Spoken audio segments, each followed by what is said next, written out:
so much for joining us today, Carl. It is so great. You're just the best friend of DSA. You've done so many articles for us, and it's just so great to have you here and talk about your new book. No, Welcome. thank you. Thank you for having me.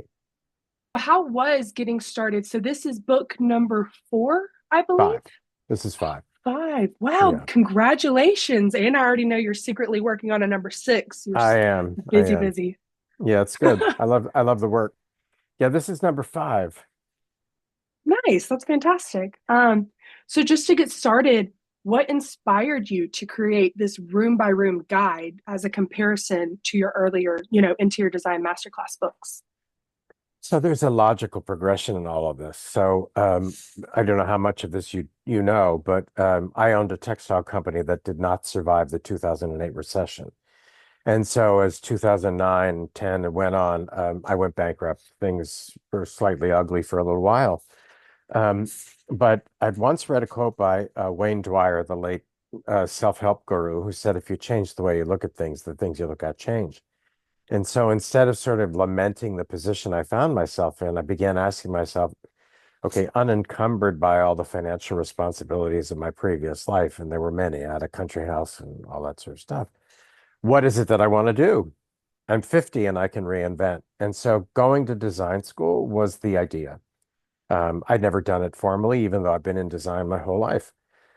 So, obviously going to RISD, $150,000 later was not a possibility at the time.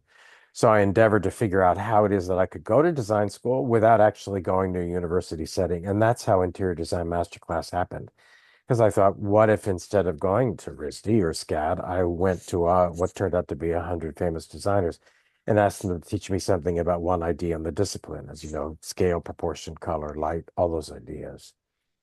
And that book did so well, they asked me to do more books. And one of the criticisms, and this gets to your question, one of the criticisms about the first masterclass book was that there were many pieces in it that were philosophical, interesting, yet philosophical, and not necessarily practical application for somebody looking for a takeaway. For example, Maureen Footer wrote about literature, and Anne Pine in that book wrote about poetry. I let people go wherever they wanted to go, right? This book, because of the criticism I got, albeit small, from the first volume, I thought, I'm going to make this a book about practical application. So you have a subject, much like the first book, but within that subject, I want you to give me some suggestions, some advice, some information that will concretely inform not only me, but the readers, both design professionals and laymen.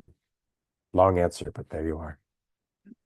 No, that was perfect. And I loved how you touched on, like, of course, there are so many practical things that you can learn from a class, but talking to these designers, you get the nuances, you get the little bits from them that you can't Yeah, learn in a classroom. So beautiful, beautiful. yeah. Thank you. Um, so I also wanted to ask, when you began curating this book, what was your overarching vision? Were you trying to reach designers or? Well, both. You know, thinking about putting a marketing hat on, what you're hoping to do in producing books is to get lots of people to read them. And so, again, as I said earlier, the practical application that came out in this second book, for example, Lucy Doswell writing about large-scale patterns, or Robert Couturier writing about mixing patterns. It's sort of like, as a layperson, I might ask myself, how is it that I begin to think about mixing patterns or maybe some large scale pattern in a room? I don't even know how to begin processing those ideas, but I love mixing patterns and I like large scale patterns. So in this book, the overarching theme was to be sure that whatever it is that the designer wrote, um, there be some takeaway for a really broad audience. Another thing that's important about these books is that in this one, I gave designers 350 words to write about their one subject.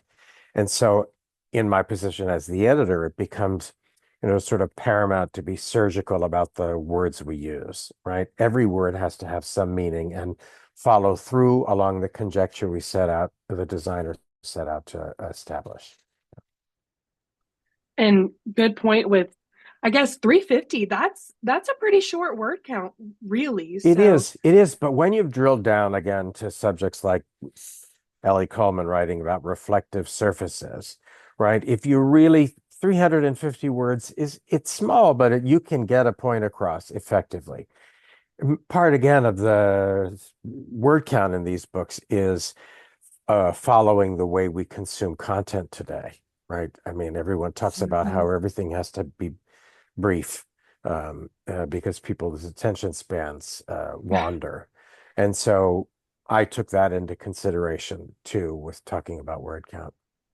Beautiful. That makes total sense. Good. How did you see 100 Rooms fitting into the larger conversation about how we live and design today? So I think that it was an organic thing, right? So um, I looked at, I want to say between 1,200 and 1,500 rooms, which then get distilled to the 100 that are in the book. And what we do is, what I want to do is make sure to represent as many aesthetic, visions as possible, minimalists, maximalists, traditionalists, contemporary people, all of that. Because again, that's the landscape of design, is that there are many different visions about how rooms should be. But thinking in terms of um, how do I get to 100 rooms from 1,200 to 1,500? The process at Rizzoli is sort of a bit intense. I have an editor, there's a book designer, and then there's the marketing team. And I bring all the rooms to the table first. Then we have a preliminary photo editing. So I may, in any given meeting, bring 250 rooms. And what we're actually looking from that is 25.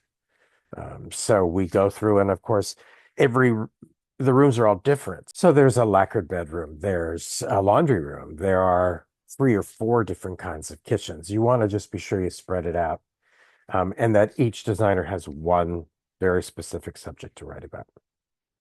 And you already know I commented on the fireplace. I am obsessed with Yeah, just those guys that come in I are great. oh, and I just love the way you categorized everything. I think it makes so much sense like within the book. I think we get to it later in another question, but how you have the gathering and how you just separated everything, it makes total sense and it flows just beautifully. So, how did you decide which designers and rooms to feature and what criteria guided those? But larger than that is it's what I end up doing, obviously, is looking at all the lists, the AD 100, the El Decore list. I look at them all, right? Mm-hmm. Wherever there's crossover. And then we begin to think about you want to have a good balance. Some legendary people, again, Robert Couturier and Ellie Coleman, Jamie Drake, people who are really well established in their careers, and then people mid-career. And I save 5 spots in every book for people I've never heard of before. And those come up in the research. So I'll be looking for a specific sort of room, right, in Google search or searching, image banks, and then come up with someone who I really didn't know, um, whose work I'd never come across before. One in particular in this book's a woman named Alyssa Bloom, who we've worked with before. Um, so yeah, it's hard to explain just exactly how the whole thing unfolds, other than to say it took 2 years to come to finalize the 100 rooms, because you really want to. What I'm looking to do is capture a snapshot in decorative arts history in America at this moment. Here we are, a quarter century in. So, having looked at all these rooms, seeing the prevalent voices and what their aesthetic is, how can I come up with 100 rooms that sort of represent where we are right now? That's what I was looking for. And of course, it takes 2 years because you have to really say, does this represent something important? And, uh, those decisions are all subjective on some level. But at this point, having done these books and being so entrenched in the community, I sort of have some sense about that. That was so well said. I love that your goal was to encapsulate the past 25 years. And of course, 2 years of research, of course, that took you that long. And Yeah. you can definitely tell the perfect selection throughout this book, really. But I feel like that also leads us to this, because I just thought this would be an interesting question. Were there any surprising or unexpected insights that emerged during the process of compiling these images throughout the years? I think more than just a few. It's so curious when you get to communicate with creatives, and dig into their process. You learn Mm-hmm. things that you might never have imagined. one case, Katie Ritter, who's a very well-known colorist, right? And so, of course, when it came to the process of putting this book together, I thought, well, how does she ever come up with color palettes? How does she make these decisions? And she went on to explain it's sort of threefold for her. Travel, when she's traveling to other countries, other parts of the world, she's always really acutely aware of the color palettes there.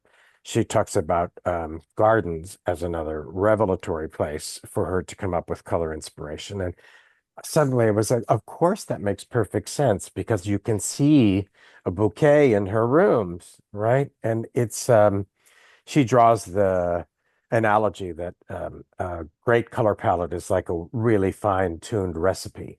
At the beginning, the chef is taking a color in, putting a color, adding and subtracting until he gets it just right. And then she draws the conclusion that a really well-designed room with a great color palette is as delicious as a wonderful risotto recipe.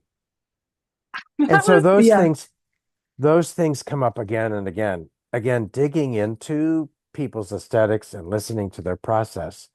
I chose the subjects, which is another curious thing because while we all picked the rooms together, the team, then it was for me to look into these designers' aesthetic and their work and say, what is it that I'd like to learn from this Mhm. person? Or because this image, what might I like to learn? That fireplace from the Gentleman of Commune, for example. When I saw the image, I was so riveted by the elegance of it and the sort of whimsy of it and the sort of California woodland sensibility of it that, of course, I asked them to write about fireplaces. And that sort of happens organically. And that actually rolls right into our next one because you're talking about categories. So, like you said, the book is categorized into gathering, respite, entertaining, and utility. I Right. love that you included utility as well. Um, why was this structure important, and how does it help readers approach designing in their own homes? It's a curious question. Rizzoli, as a rule, wants there to be chapters in a book such that there's some organizational structure. That In makes this sense. book in particular, the woman who designed it, Susie Oberhelman, and I were hoping to not have chapters, that it would just be rooms that flowed one to the next. But suddenly then it becomes a hierarchy issue. Who's first, who's second, who closes the book. And so we reverted to the structure you mentioned in chapters. And then how do each one of these rooms fit into it? So, for example, in utility, there are kitchens and laundry rooms and such. And in respite spaces, it's bedrooms and libraries. Um, uh, Furthering that idea about who's first, that's another consideration.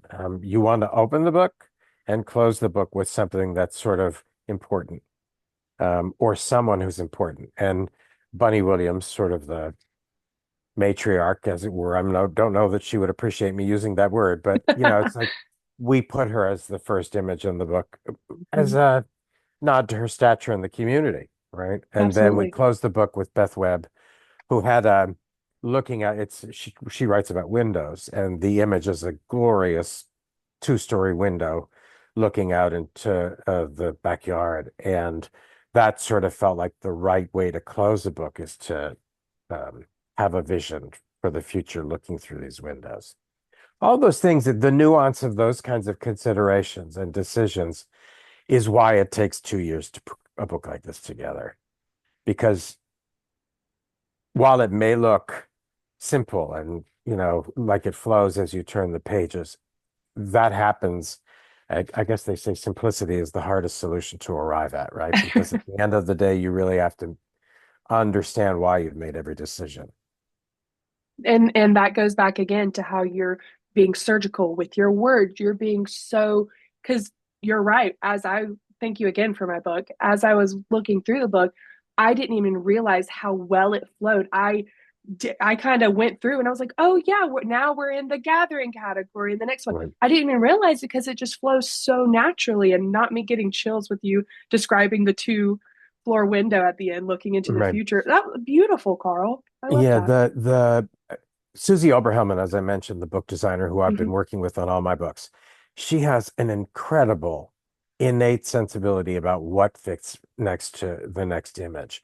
There may be some nuance of color in one image and then some periwinkle. And then the next page, there's a softer blue. And while I would have never drawn the a conclusion The that they parallel, belong yeah. together, Susie sees in that way.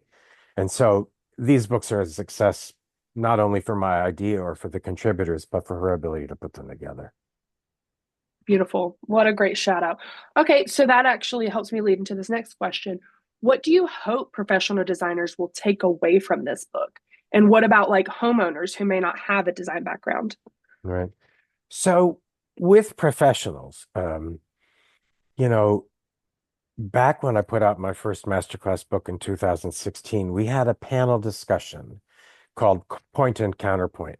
So we would bring 2 or 4 designers together from disparate aesthetic views, and then talk about one idea, and each of the designers weighed in with very different ideas about color, for example, and what's brightly colored and maximalist for one person needs to be muted, pastel colors, grounded in neutrals, warm and cool neutrals.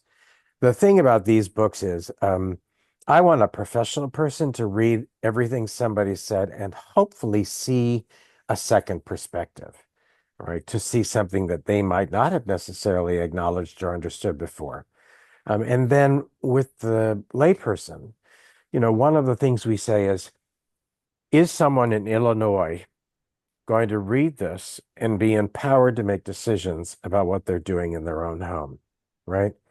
And this group of professionals, these 100 people or these 100 firms, they have that experience. And so how can they impart it? That brings us back to editing. It's like, I want people to be expressive and I want people to really say what they mean so they have an organic voice. But I need to direct that in a way, again, such that that person in Illinois or New Mexico or wherever they are who doesn't have a design professional in their life feels empowered by the book. I think that's what makes these kinds of books successful, not only mine, but other when it's instructive, when there's a takeaway for the audience. Was there a particular room or essay in the book that personally resonated to you? There are many. Um, and again, it's this idea that what do you want to leave the audience with when they're reading, right? Again, as I mentioned, Bunny Williams writing, she wrote about curtains. And there was I owned a curtain workroom, Okay. 20 years ago. But she said things within her essay that had never dawned on me. And I spent a decade making curtains for people, right? And so, there were many of those things. Robert Couturier, as I mentioned earlier, writing about mixing patterns. At, what he ultimately said was, you need to really come to understand color and how patterns work together intrinsically, and then throw it all out. Like, pay no attention to what you learned. It's like an old master who needed to understand grisaille first before they got the pigments, right? Once you get to a place of mastery, you let that all go and follow your intuition. And there's sort of like a subliminal thing running through your process because you understand it. That was really interesting. Markham Roberts writes about subtlety in the book, and there's a beautiful peach dining room.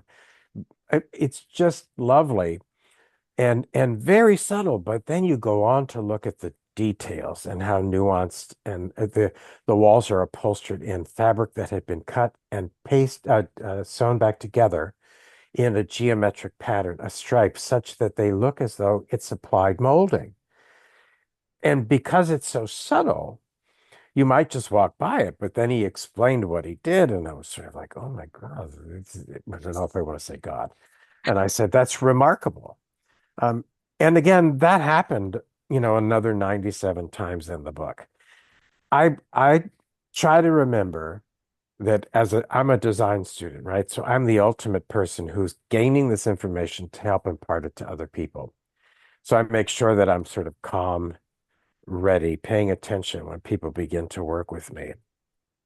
And the process of putting that together is sort of varied. There are people who are writers, um, who you can give them an assignment and put it together. And then there are people who I did Zoom interviews with and then sent transcripts for them to use as notes, to be able to piece their work together. And after the number of books I've done, I've become pretty, you know, I understand that not everyone's a gifted linguist, that, you know, that some people need some help. And it all works out in the end. But that I get to do this, again, go to design school, it seems over and over again in ways that a way that no one else has ever really done it, has been really joyous. Beautiful. And I liked how you, I don't know, I just liked how you were talking about the nuances of each professional. Like even when you're at your master level, cutting it back and letting your creative flow. Ah, Right, right, beautiful, beautiful. right. So Carl, tell us about this next book. What's in the works?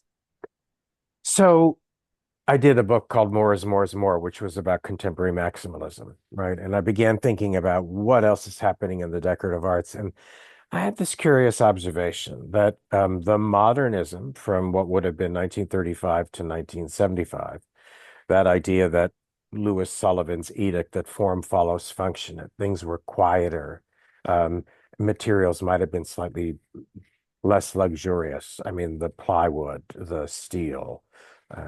Again, modernism in uh, a departure from Art Deco and Art Nouveau. We move into modernism where people pare things back. I was thinking about the idea that how in this new information age we've been in for the last decade, where we are bombarded all the time with information and input and Instagram and Snapchat and TikTok and all of these ideas, it seems to me that I've been observing design professionals pulling back, right? Creating environments that somehow feel like the antidote to that noise we're constantly bombarded with. And so I thought, I see a parallel between how modernists early in last century have begun to inform people who are designing today. And so the new book is called Contemporary Modernism. And it's about the idea that design professionals, or a portion of the people working in design today, have sort of adopted this idea that pare back spaces, have them be maybe not minimal, but respites away from the frenetic world we live in. And so probably have 40 firms identified so far, but I'm certainly open to learning about more. So anybody who has a suggestion about how I should look, who I should be looking at would be great. That's the new book. Absolutely. Oh Yeah. my gosh, that sounds beyond interesting. You were actually the one who introduced me to Louis Sullivan because, again, I don't come from a design background, but Right. just reading all of your some thoughts on articles, I learned so much through you. So thank you. Will be out in the spring of 27. Okay. Uh, Wow. and and then I'm working on a garden book after that for the spring of 28. Oh my gosh, Carl, you were so busy. Well, you know, I, I set out to, when I set out in this career in 2015, 10 years ago, I said, I want to produce 10 books. If I'm going to do this, I want to do 10 books. And so I'm starting six in, you know, so I think I'm on the path, you are definitely on the path. 10 to 100 rooms. Who knows what'll come next? right? Um, and do you want to let people know where they can find you and where they can purchase 100 rooms? We'll also have that linked down in the description. Sure. So I also work in book packaging. I help design professionals put books together for themselves. So you can find me at carldellatore.com for that. I'm on Instagram as Carl Dellatore. I also have a website, Interior Design Masterclass, which is really a journal about what's happening in the design world. And my book, and it's available Amazon, Barnes and Noble, anywhere